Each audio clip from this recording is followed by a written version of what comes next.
Good day, viewers. Welcome back to the Preaching Humanist with David Oliverio. That is I.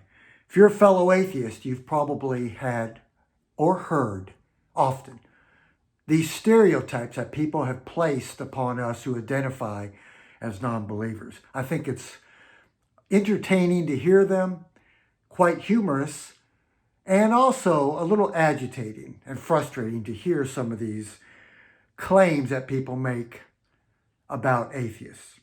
I'm going to give you my top four. You can add to the list. I'm sure there are more. Number one, long hair, tattoos, heavy metal rock and roll music, and heavy beer drinkers. I've heard this one often. Recently, I was on some of my fellow atheists' YouTube shows. They interviewed me. And this was through Zoom because we're right in the middle of this COVID-19 pandemic.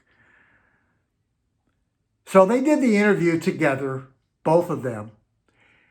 And I noticed something, that they are quite different looking than me. They're younger, but they had the typical long hair. They had tattoos.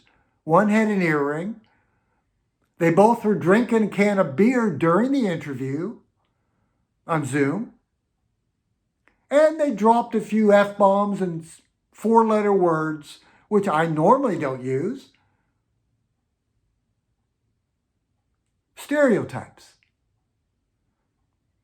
Now, after the show, we went right into what we call the after party. And the two hosts invited other people in. And we talked, and they asked me questions, and a lot of other people came aboard. And I noticed most of the men, they're all men, they were drinking beer. Nothing wrong with it, by the way. They had tattoos, they had long hair. The typical stereotypes, right, that people do all the time. I'm guilty of it too. We all are. But evangelical Christians have these stereotypes. One of the gentlemen during the after party said, David, I appreciate your message, the way you talked. You inspired me to go out and do some stuff for humanism, to start groups, to get out there and promote secular humanism. That made me happy. Then he said, David, no offense, but you have that look of a conservative Christian. You have short hair. We're all long-haired guys here. You have no tattoos. We have tattoos. You're drinking water. I was. But I drink coffee. There's my drug of choice, right? In the morning. And we're drinking beer. But yet we're all atheists. Isn't that interesting how we're so different? I said, yes, brother. Amen. Now, does it make me more ethical and moral and a better person than them? I mean, that is absolutely silly. We're going to laugh about that. But to some people, these actions that are harmless to anybody else, they're enjoyable, like when I drink my cup of coffee, right? It doesn't matter. Now, this is a very common misconception about atheists. Not everybody that's an atheist has long hair and has tattoos, and there's nothing wrong with it. I remember my father back in the 70s when I was on staff with him full time as his staff evangelist. I was in my 20s. And one of my best friends of church wanted to grow a beard. My father approached him. I was standing with my friend. My father looked at that young man and said, young man, when you grow a beard, this is a deliberate sign of rebellion. My father's interpretation of a beard was rebellion. Now, I know that's extreme. That's from my background, folks. My friend brilliantly answered him, well, Pastor, Jesus had a beard. How do we know that, right?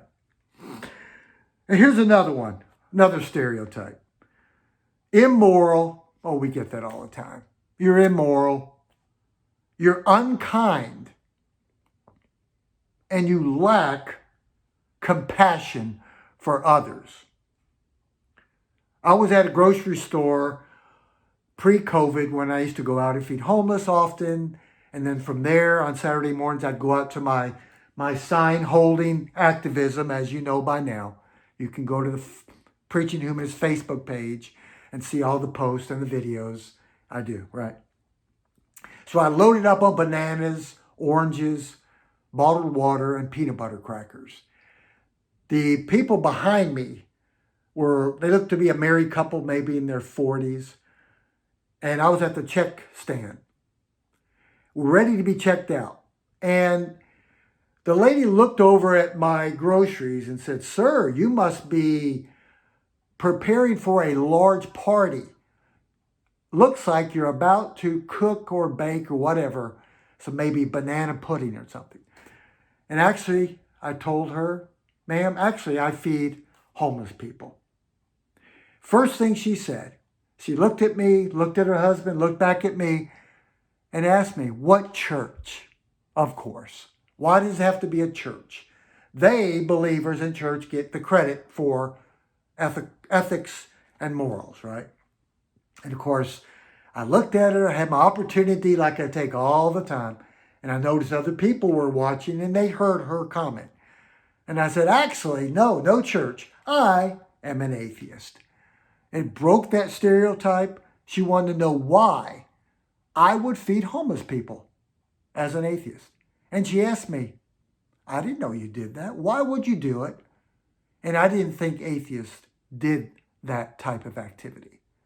Yes, folks, there are stereotypes out there. Here's another one. Number 3, intellectual snobbery.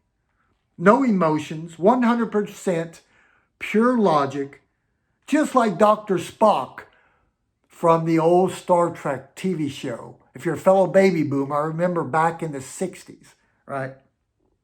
Pure logic, no emotion, pure reason. I am driven only by critical thinking and science. And that's what some people think of us. So I had a client years ago, about my age. She discovered my atheism. I'm in her home training her after a few months. And then she looked at me and said, "David, you're showing me a different side to you." I said, what do you mean a different side? She goes, "Well, you seem happy. You seem silly sometimes. We talk about many different things. You have emotions. I can see you talking about your children or grandchildren. And you're really a lot like me. Literally." And I said, "Why is that?" She didn't want to tell me. I said, "Let me answer that for you. Because I'm an atheist?" Yes. The stereotypical atheist, incapable of having emotions, enjoying life, the full human experience, not just science and reason, but emotions and everything else. Sad, but true. Some people still think that. Here's number 4, stereotype. You're angry, depressed, and hopeless. All atheists are angry. I've got that from people often when I'm out there with my signs on the weekend, right? Now, maybe they think we're angry because some of us really are. So it's not only the preacher's fault, it's not only the Bible's fault, sometimes it's our fault. Depressed and hopeless. I've told you stories before, many times, when people have told me, it is impossible for an atheist to be happy. You're going to be sad. There's nothing to be happy about. You're hopeless. What do you have hope in without the blessed hope, Jesus Christ?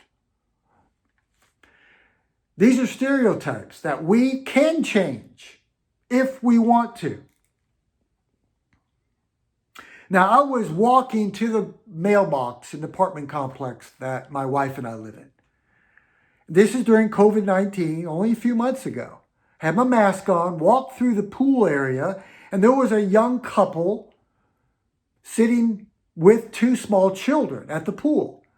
I had I forgot what atheist t-shirt it was, my friendly neighborhood atheist t-shirt. And I walked by and I kept my distance. And they looked beat up. They didn't look very happy. Of course, here I am making judgments on people, preconceived notions about them based on this. I don't know what's going on in their mind, right? I don't know. Some tragedy may have just occurred in their life or in their children's life or their parents or their wife or husband, whatever. So I walked by and I noticed he was shirtless at the pool.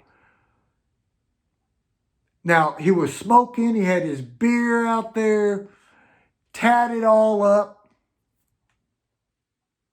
She had her 2 children with her.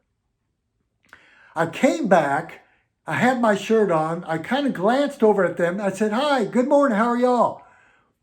They looked at me, and all of a sudden, he smiled, and it smashed and removed and annihilated my preconceived notion and stereotype of them. I gave them a chance. They both smiled and they said, "Sir, we're doing great. How are you?" And he looked at my shirt and he said, "We love your t-shirt." Now, here we go. Stereotypes. I did the same thing. Now, we had a great conversation. She was an agnostic. He an atheist.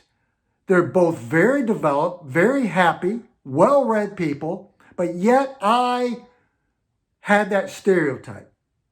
He had tattoos.